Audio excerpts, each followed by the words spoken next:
We're all docs, and we know there are a lot of things in our environment that are contagious. A cold, the flu. But could you catch a divorce? Well, with the divorce rate in the U.S. at 50%, it has sparked the question, does divorce have a domino effect? So we're going to come to you right away, Dr. Ish. Is divorce contagious? Listen, if 3 of your closest friends are getting divorced, chances are you're going to be the 4th. Divorce is not contagious, but it does occur in clusters, and here's a big reason why. 90% of our decisions in life, where we live, what we wear, what we drive, and who we love, is influenced by friends and family. Whether it be the male, the female, or the couple Absolutely. In general. Mm-hmm. Yes. Do you think it's because people get a lot of advice from their friends and family? Sometimes friends and family will have the best intentions. They're really doing it because they love you and they want to see you have the best life possible. Right. But perhaps they're not giving the best advice. When should somebody receive marital advice from friends and family, and when should they step away from that? Well, that's my question. There's no step away. You're going to get it, right? Yeah. And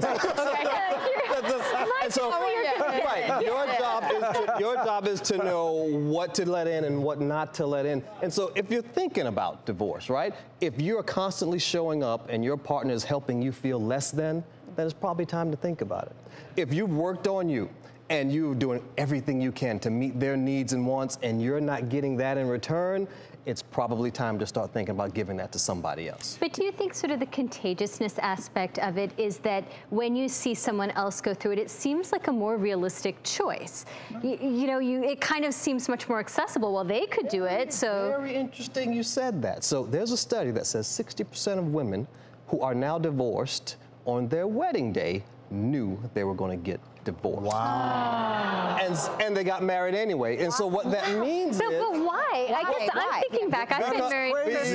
Because 90% of your decisions are influenced by your friends and your family, and everybody else thinks this is a good idea. They must know something I don't. But what that says is a lot of your friends are thinking about it. And when you see 2 or 3 of your friends who go through with it, it makes it more believable. So that means 60% of women should never put that white dress on, right? Yeah.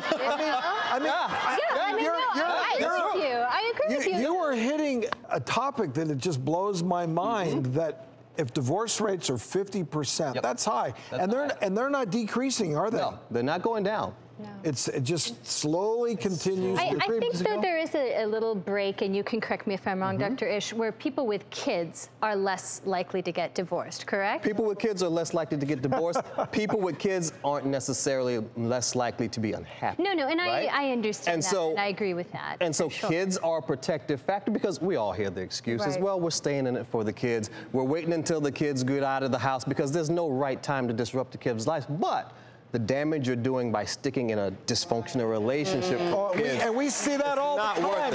People that hang in there for 10, 15 years. Right. They've lost their lives. Because Dr. Phil says it all the time, right? Kids learn what they live. And so you're teaching kids how to be in a bad relationship. And so your sons and daughters grow up and say, well, moms and dads are supposed to argue and not get along, and this is just what we know.